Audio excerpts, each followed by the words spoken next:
Please join me in welcoming the team from Intel.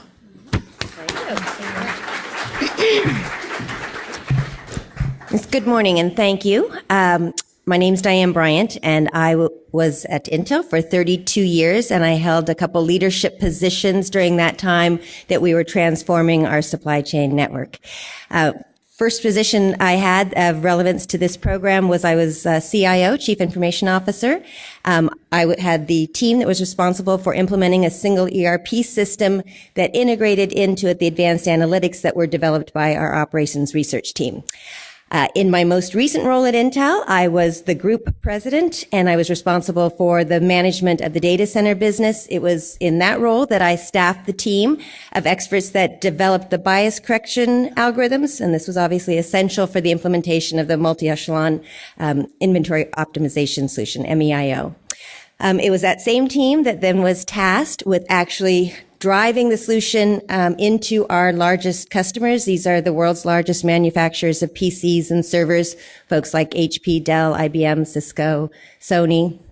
And this was an engagement that was critical because we wanted our customers to have the same success in moving from what was a highly manual inventory management process to this new no-touch algorithm-driven vendor management inventory hub. On a personal note, I left Intel 4 months ago, and I'm now Chief Operating Officer of Google Cloud over at Google. The reason I am here, despite the fact I'm no longer at Intel, is because of the tremendous impact this program has had on Intel's business, sustained impact. So I'm passionate about it, and I'm happy to be here. Intel is a manufacturing company. That is what we do at our core. We take tremendous pride in the relentless pace of technology innovation and in our ability to manufacture with precision at scale, delivering to Moore's Law. By 2005, our business success had simply outstripped our supply chain management systems. The worldwide demand for compute was predictably growing at a 50% CAGR, 50. Our microprocessors were serving over 80% of the world's PCs, and they were serving over 90% of the world's servers. This meant we were managing over $1 billion in inventory across the globe on a daily basis, and we were doing it manually. So our supply chain systems were collapsing under this amazing scale and immense complexity, and so automation was clearly the only way out. In tackling the problem, we quickly found that the human element was nearly as challenging as the automation element. And to provide a little perspective on the program, I'm happy to show you through video Stacy Smith, who was our CFO at the time. Thank you, Diane. Hello, everybody. I'm Stacy Smith. I was the Chief Financial Officer during Intel's supply chain transformation. It is my honor to address the Edelman Judging Committee. I would like to specifically help to position the value that our data analytics capability has brought to our company's supply chain. It's been a journey that we launched in 2005 with our first pilot of MEIO. And by 2014, over 99% of the inventory targets in our vendor-managed hubs were fully automated through algorithms. And that level of scale and automation continues to this very day. I wanted to start with just a brief level set on the complexity of our supply chain. We have a global scale that requires us to ramp technology and transition the computing ecosystem as we advance Moore's Law. We have over 4 million square feet of manufacturing cleanroom space. We ramp technologies to an enormous scale. As a data point, we produce over 10 billion transistors a second out of our factory network.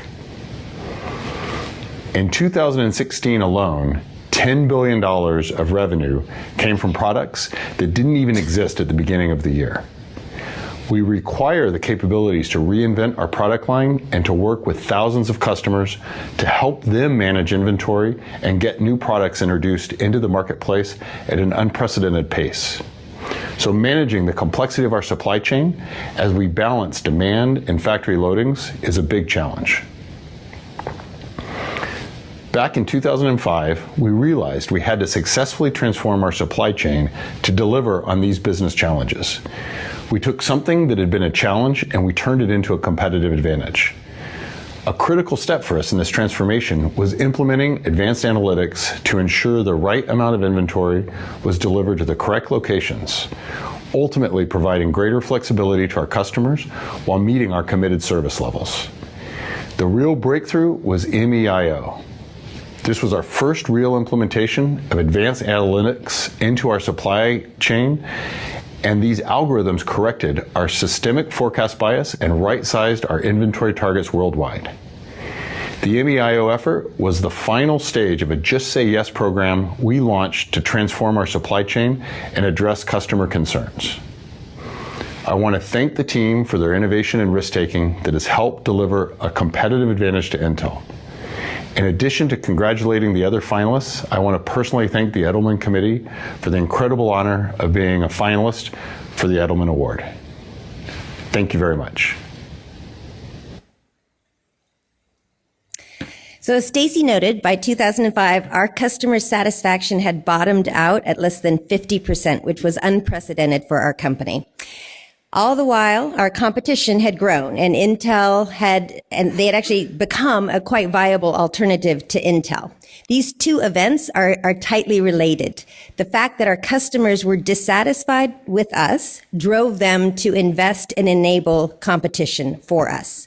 So it was very dark days at Intel. Our CEO, Paul Otellini, he declared the Just Say Yes campaign that you heard Stacy mention.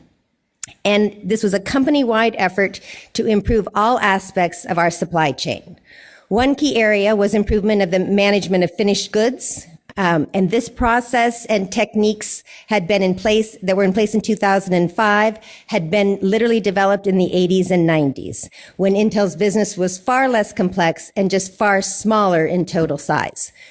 On top of that, inventory planning had evolved into many disparate systems. Inventory targets were set differently by the individual planners based on their personal knowledge of the customer and the geography that they were serving. It was then manually loaded into one of many ERP systems, which then signaled the worldwide factory network on what they should build.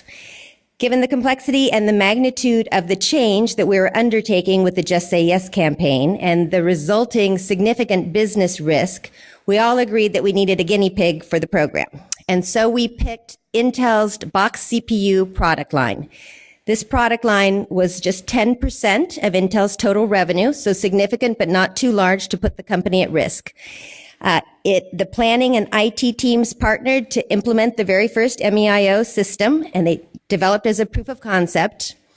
By 2009, all of the boxed CPU SKUs were covered. There was a complete revamp of the inventory planning process, and the results surprised everyone. By the end of 2009, we had 95% of the boxed CPU inventory being managed through the no-touch MEIO system.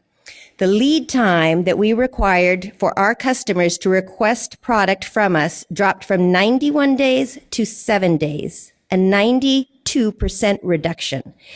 We increased at the same time the perfect order fulfillment metric by 9%. We reduced the finished goods inventory by 11%. The actual planning function was reduced by 90%. And this frees up those very talented planners to work on higher value contributions for the company. And the planning process itself was simplified. So 15 of the 21 steps in the process were eliminated. And we saw bottom line results. There was a $300 million increase between sales, lower inventory being held, and lower operational costs. So with such outstanding results, we now had the confidence to tackle the other 90% of Intel's business. So this was our opportunity now to address the pain points of our customers and that sub 50% customer satisfaction rating that we were holding. The existing systems for support of the customers was called an allocation process, and just the name tells you how onerous the process was. And so these are our largest customers in the world that lived through this allocation process, which was a very slow, manual, cumbersome process. It was loathed by all of us, internal and external. So we required at the time for our customers to place their orders with us 3 months in advance. Within that 3-month window, if they chose to change their order, we took a week and a half to get back to them to tell them if we could provide them with that increased product request. During that week and a half, they had no signal from us. So they in turn could not turn to their customers and make any level of commitment to them as to whether their request could be fulfilled. And these are the Best Buys of the world or the enterprise, large Global 500 enterprise companies. So our CEO, Paul, who unfortunately died suddenly just 4 months ago, he was very impatient, and he demanded that there be immediate visible action in support of our customers. So the planning group went off and immediately supported vendor-managed inventory hubs, VMI hubs, for our largest customers. And this was in 2010. So we placed Intel managed inventory in the customer's factory. This was clearly good news for the customers because they wanted that inventory in their factory, but it was clearly an added liability for us. We now own the inventory out to the edge, out through the supply chain. That meant our supply was further fragmented. It was distributed worldwide. And the customer who had requested a VMI now had this false sense that there was actually going to be improved delivery. The problem was it was a false sense because the supply systems behind it hadn't actually changed from the manual systems of the 90s. So to help us understand how we got into this pickle and then how we use technical solutions to get out of it, I'm going to call up Dr. Matthew Maneri, and he is principal engineer at Intel. Hey, Matt. Thank you. Hey, Diane. Thanks. So first, just explain a little bit of why combining our old inventory management techniques with these new VMI hubs created such a problem for Intel. Yeah, I think, the first thing we have to think about here in answering this question is how did we set inventory targets in the past, the former? Mm-hmm. And the answer is over the 80s and 90s, basically heuristic evolved, which was a rule of thumb, forward-looking demand weeks of inventory. That is, I have a product, I'm a planner, it has 100 units of demand. I'm going to multiply that by some factor, let's say 7 weeks of inventory. So I'm going to now signal the factory, give me 700 units of extra inventory. The upside of that is that that's a very easy heuristic, and it's infinitely scalable. So I'm a planner, I show up Monday morning, I've got my 100 SKUs I've got to manage for that week. I've got to set inventory targets to signal the factory. I take the ERP system, I download it into a spreadsheet, I copy paste an easy formula, I load it back up by 10 a.m. and I'm ready to go on and deal with the rest of the day. Pardon me. The downside of that is it is parsimonious, right? It's a nice heuristic. However, it depends on entirely the forecast itself, because we're just multiplying a factor by the forecast. If there's anything about your forecast that is troublesome, we'll say, from a management standpoint, that's going to be proliferated through then your target. So as an example, if you have any kind of forecast bias, either high or low, that's going to now show up in whatever target you set for it. Same with if your errors, now we're going to start talking about errors a little bit, if they're heterogeneous, if they're non-parametric, anything that's not well behaved, we'll put in quotes, that's going to cause problems for the inventory management. Let's go ahead and take a look then at what we're facing from Intel as it pertains to forecast accuracy. So this is actually, I should note first and foremost, this isn't throwing anybody under the bus. This is a very complex problem at Intel. We manage about 300 SKUs, unique SKUs, and SKUs plus then their unique locations at any given moment. 1 year from now, 100 of those SKUs will be gone. We won't even be selling those anymore. And like as Stacy said, we have massive turnover. There'll be 100 new SKUs showing up. So it's very hard on scale to accurately forecast all these products. But to give perspective, this is about 3 years worth of data. These are unique SKU location, the level that we have to plan inventory at. For over 3 years, about 73,000 observations of what was forecasted, and then the unconstrained demand forecasted at the period that's most critical to our supply chain. If we point over here, we'll start with the aggregate global error. That's if you just, over those 3 years, summed up all the forecast and summed up all the unconstrained demand, you would find then that we, on average, forecast about 17% too high. Now, when you sell 300 to 400 million CPUs a year, and these are not inexpensive parts, having an extra 17% of error in your forecast is going to cost you, but that doesn't tell the whole story. That's on the aggregate, but as you can see in the middle here, there's a bias, and there's a bias both high and low. If you bias high, you're going to end up having too much inventory. If you bias low, you're going to short your customers, and they're going to give you less than 50% customer satisfaction. And again, to give an idea exactly how difficult this problem is from an inventory management standpoint, if you took all those 73,000 forecasts and you sort of closed your eyes and randomly picked some out, you'd have a 25% chance that that forecast would be 65% or worse than the actual unconstrained demand the customer wanted. At the same time, this is the interquartile range over to the right. At the same time, you'd have a 25% chance that your forecast was overcalling what the customers were actually going to demand by 150%, 6% or more. So when you start combining a rule of thumb heuristic, like I want 7 weeks of this biased forecast, with this type of bias and behavior, you're going to run into some problems.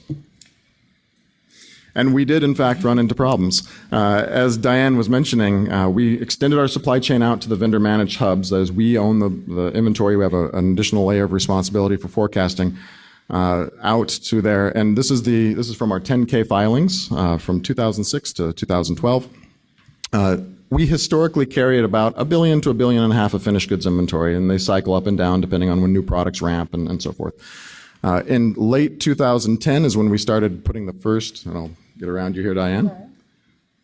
Right about there is when we began putting some products into the hubs and ramped that through 2012. What you can see then is we jumped then up to, we've jumped over $1 billion in finished goods inventory. Now, because of what we saw before, where we have both bias above and below, so under and over forecasting, this massive amount of additional inventory didn't necessarily translate into better service levels to our customers. We still shorted them and took on all this. This became a really big problem, both for Intel and for our investors. And in Q2 and Q3 of 2012 there were, in the Q&A earnings calls, there were 10 questions about inventory concerns. That's about half the time spent on inventory in earnings calls, which is an amazing amount of dedication.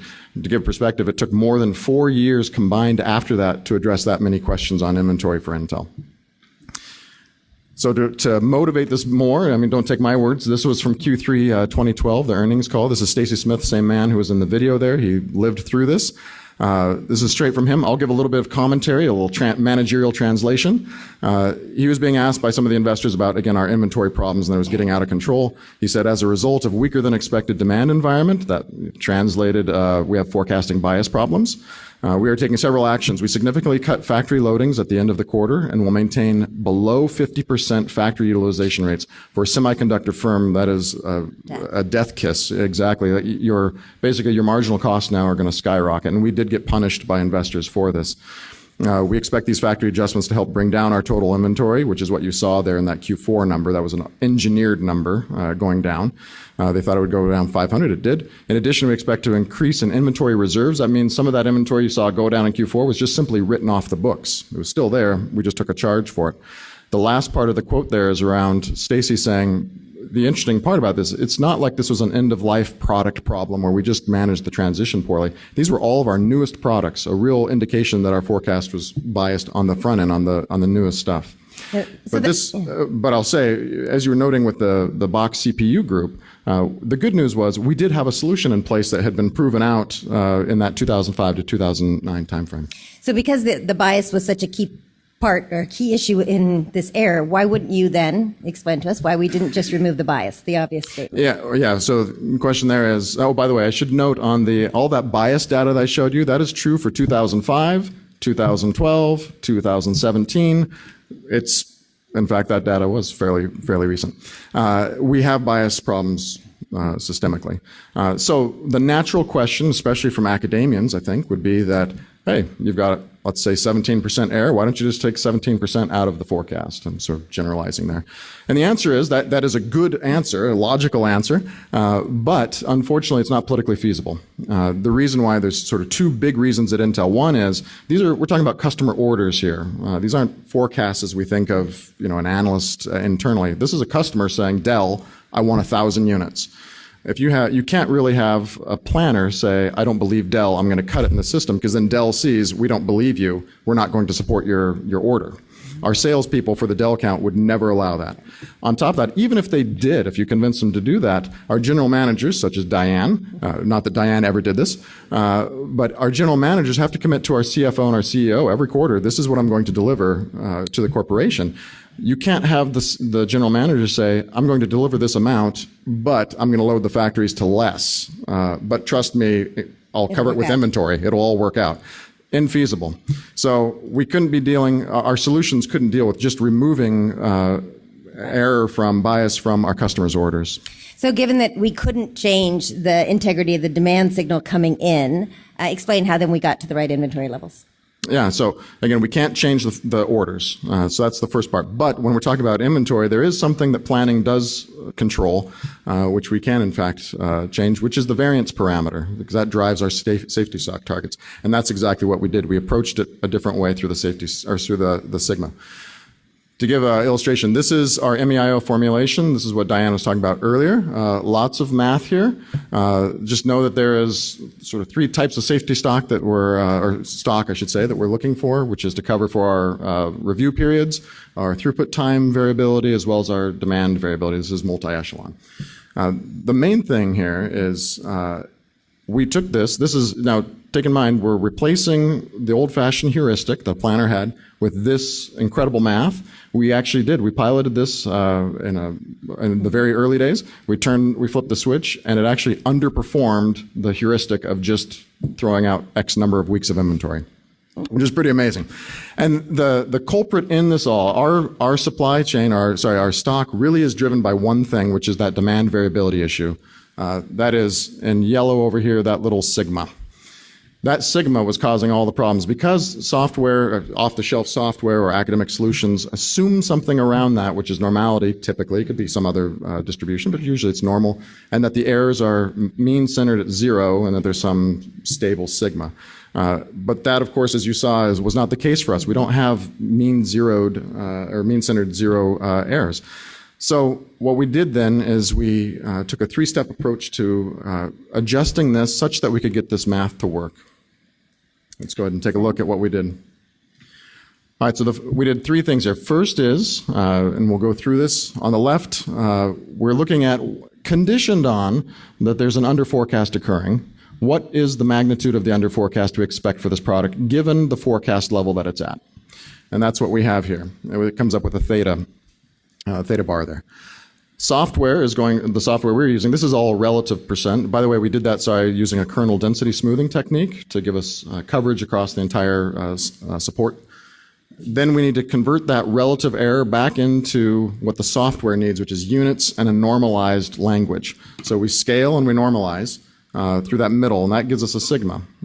But we haven't adjusted yet for the actual probability that there is an under forecast or an over forecast, and that's the last step on the right there. This upper part of that quotient is the probability of an under forecast. The denominator is 0.5, that's 50%. That is in the case of unbiased, you're 50-50.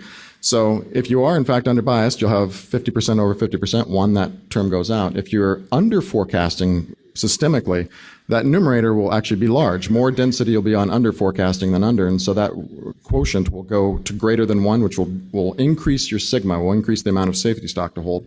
And conversely, if you have a systemic bias to over forecast, that will converge towards 0, which will eventually tell your system, don't hold any safety stock because we think this is an over forecast situation. Let's go ahead and take an example at the product level. This is a real product for us. This is a desktop product. What we can see here on the y-axis, this is just a relative error. I put it in sort of a simple language of the order level divided by the actual unconstrained demand, -1, so it's a percent, relative percent. So over here on the right, high percentages means that there was a lot of over forecast. Thousands of units over forecast. Down here on the left, this is the x-axis is the forecast level for this product. When signals for 1,000 units were coming in for orders, there was a lot of underforecasting, thousands of units of underforecasting. If you actually looked at all these thousands and thousands, they cancel out and they look like they're about, on average, 0.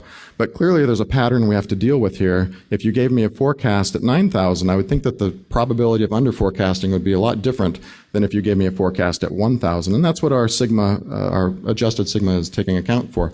So again, if we have a system that comes in, it says, or a forecast from an order from the customer that's less than 3,000 down here, our algorithm signal, it's likely going to be an under forecast, and we're going to hold more inventory. We're going to tell the system to drive to more inventory than you would from a normal, sum of squared errors approach. If it's a forecast around 3,000, it's going to be basically generate the same thing you would under sort of a normal type of situation. And if it's a forecast significantly higher, we'll actually converge towards zero, and it'll signal the system build zero extra inventory into this forecast. So how does it work today then? Well, we replaced, out of all that fancy math, we replaced that one number there through those algorithms we had, and we were able to actually extract out a lot of the value. You saw that in the box CPU group. What does the process today then look like? Well, a planner goes in, presses a button at SAP. The Sigma is generated via C++ code in SAP. It then feeds into our software, MEIO software provider, that's Logility, which then automatically dumps back into SAP. No touch. So that works well when you have a product where you have history on the product, because clearly using that history to predict future inventory needs. What happens then when we launch a brand new product, a new SKU? Yeah, so Stacy talked about it. We have massive amounts of turnover, the cadence that new products come out, one replacing the next. Again, we went ahead and we approached it from an existing model, which is our marketers and our salespeople work with our accounts through every product transitioning on a go-to-market basis, and they use 6 different dimensions around performance, price, and so forth. And this helps them prep the market for their new product. We optimized on these 6, conditioned on their model. We optimized on the 6 on how many weeks of forecast history should we use, and so forth. So then we were able to map then through our automated product transition management tool what it looks like sort of a Bayesian prior distribution for new products based on these 6. Later on, we did some analysis and found out actually there was a 7th dimension that helped lower our error as well, which is putting in a life cycle stage to it. Thank you, Matt. Thanks so much. Thank you. So, all of you that lead organizations can probably guess that the hardest part of any business transformation is not the technical solution, but rather the change management process, the people. We were asking a lot of folks to fundamentally change the way they worked, to change their job description, which then translates to changing their perceived value to the company.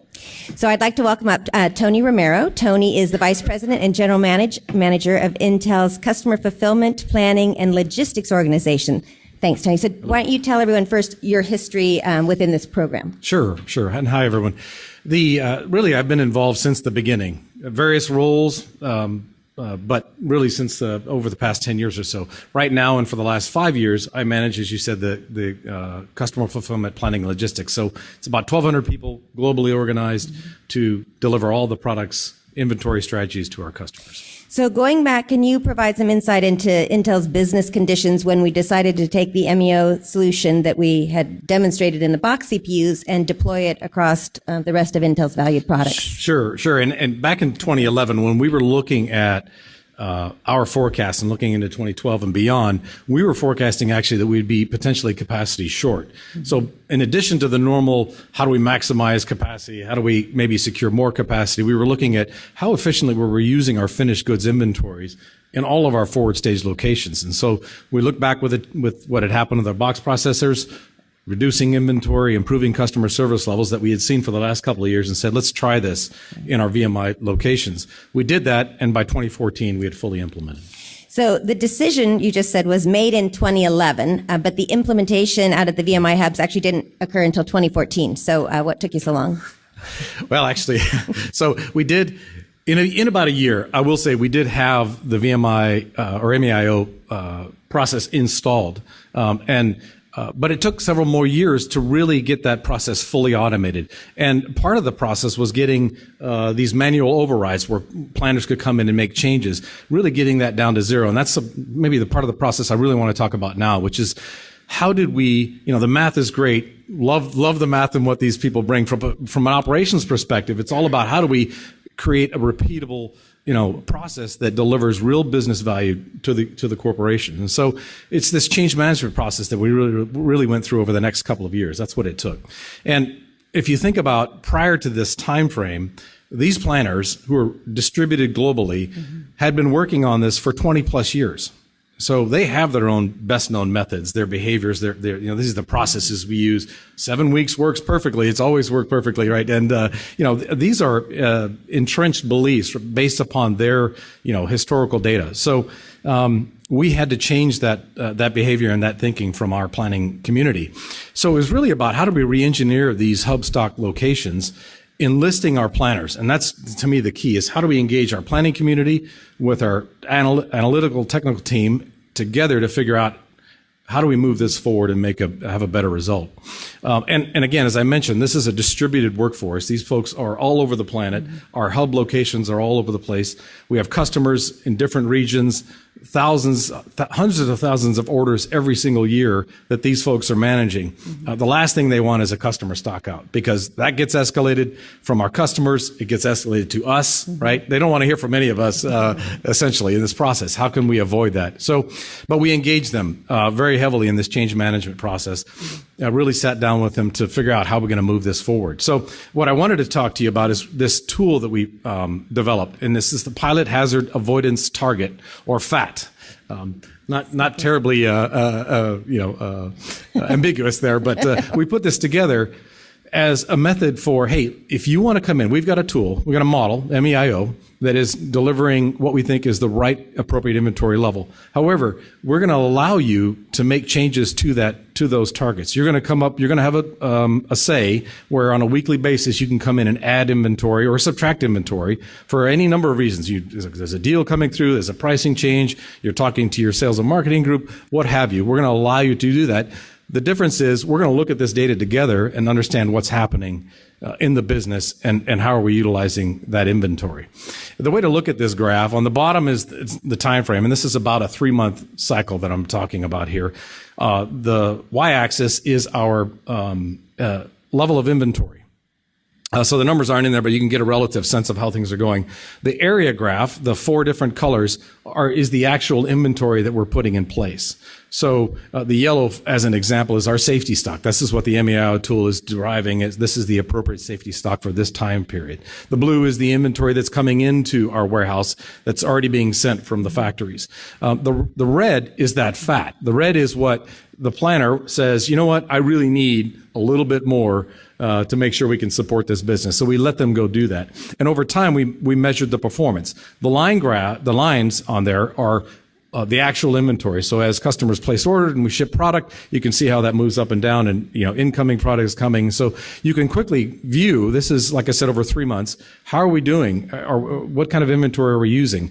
The MEIO solution is based upon a 95% service level. So we know that by and large, we're going to support our customer requests, but every once in a while, we're not going to support those requests. And that's part of the process, right? We can't have infinite inventory in our forward stage locations, to 100% service level. So you can see in this graph, by and large, didn't hit that, into that fat inventory, that fat target. We did hit one time on the bottom right-hand side. And then we look at that data and we say, okay, is there something to learn from there? Is there something we need to change in our algorithm? So we're engaging, we're getting the planner input, we're adjusting. In some cases, we did adjust the tool. By and large, it was no, this is part of the process. This is okay. We move forward, we rebuild the inventory and go on. And so it was that collaborative effort. It was that, regular discussion with real metrics that help us drive a closed loop feedback process, smarter planners, better business process, alignment, really on a global perspective. That's what we were driving for. Okay. And another graphic that kind of really helps,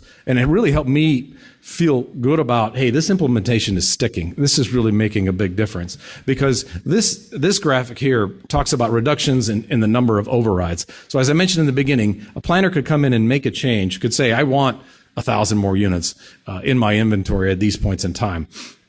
That would be considered an override to the MEIO system. On the bottom scale, that's a 3-year period, just to give you some perspective there. And on the vertical axis, those are the number of overrides per week that we were seeing. So when we started, we had about 700 units, 700 SKUs that we were managing in this particular graphic. 250 to 300 overrides were happening every single week. 40% of the business was being overridden. Okay. That tells you the level of confidence we had, I think, in the beginning of the process. But again, after 20 years, people are very hesitant to make change. You can see how we drove that down precipitously. I mean, it's essentially zero for the last number of years, despite the fact that the number of SKUs in this process actually has grown from 700 to 1,100. So over 50% increase in the number of SKUs being managed, with the number of overrides dropping, very significantly. And the other thing I'll mention is you can see in the early 2014 timeframe how that dropped really significantly as well. That's a period where we've been running this for about a year, and we said, okay, we've been doing this for a year, we've been talking about it, we're collaborating, et cetera, et cetera. We're going to keep this going, but planner, if you want to make a change, you need to describe what's the justification of that change. Right. So we made it a little bit harder. And that one step, you can see a step function decrease in the number of overrides. That's and the part where they don't want to talk to us. That's right. But essentially the tool's working. I don't really have a good reason. I'm going to let it ride. So from start of the program to where we were fully automated with zero overrides took almost 10 years, right? 2005 to 2014. 10 years. That's a long time. That is a long time. However, I'll tell you, we spent about 5 years of that really perfecting the math, getting that model right, the right appropriate characterization and verification of the data, making sure that the model would work, and we did it on the box process. A big part of this was also that human, system that we were really working through. How do you get the planners, the operations teams that are distributed globally, thousands of products? I mean, hard to manage the whole structure, if you will. How do you get that to be a consistent, repeatable, measurable process? That's really what I think was a big part of that time take. But the good news is today, if a corporation were to implement this solution, as we have seen, yes, it can be done. Yeah, it takes about a year. We've seen it happen. Actually, and by the way, now there are off-the-shelf solutions, right, that have taken all that math, put it together. Logility is one of those solutions where companies are taking this math, taking the software solutions and implementing. And like I said, we've seen it in about a year. In less than a year, yeah. And this is through the good work and the publications from the operations research team. Yeah. So thank you, Tony. I appreciate that. So after years now of investing in both the technical solutions and the organizational change management systems, we have achieved enterprise-wide, lights-out inventory management systems. The results over the years have been spectacular for a corporation of our size. Two-thirds now of Intel's business, is now served by the VMI hubs. 99.5% of that is operating with zero touch through the MEIO system. That represents over $1 billion in finished goods inventory. The portion of Intel's business that is being managed by the VMI hubs and MEIO grows every single day, quarter, week. We continue to put more and more business into the solution. Our inventory planning headcount is down 63%, enabling those very talented people to work on higher value programs. We have increased our perfect order fulfillment. Our inventory level in the hubs is at the same level it was 4 years ago, despite the fact that we've had a 20% increase in revenue over that time and a 40% increase in the number of SKUs that are being delivered. We have had tremendous top line and bottom line results. The revenue increase that we have seen through the no-touch MEIO process from 2014 to 2017 was $2 billion in revenue. That's through our ability to meet our customers' demand. We're now allowing them to ship the product they want to ship rather than shipping, in many cases, a lower priced product. In some cases, they were forced to go to a competitor, or in other cases, they were forced to ship an alternative product because they couldn't get the demand from us. They couldn't get the product from us. That translates into $2 billion of upside revenue. That $2 billion of upside revenue translates to $1.3 billion in bottom line value, pure profit. In addition, we've saved another $100 million through reduction in inventory, so our inventory carrying costs have declined, which obviously impacts the P&L. From a customer satisfaction perspective, we have reduced the time that the customer is required to tell us they want to receive product. We've reduced that time from 3 months to 1 day. So needless to say, our customer satisfaction scores are up. They've reached an all-time high. We're now over 90%, and that's compared to the dark days of 2005 when it was at around 45%. Intel went from being unranked and unknown in the world of supply chains, as defined by the Gartner Supply Chain Top 25, with Paul Otellini's mandate of just say yes and the implementation of a no-touch MEIO and the VMI hubs. We have been in the top 10 of the Gartner 25 every year since and are currently number 6. It's clear that there's tremendous innovation at the mathematics side and the algorithms, but the innovation went well beyond that. The unique innovation, we believe, is in having mathematicians that have a deep understanding and an appreciation for human behavior, and particularly human behavior in the business world. Through that, we were able to compensate for that natural bias rather than insist that humans change their human behavior. Thank you very much.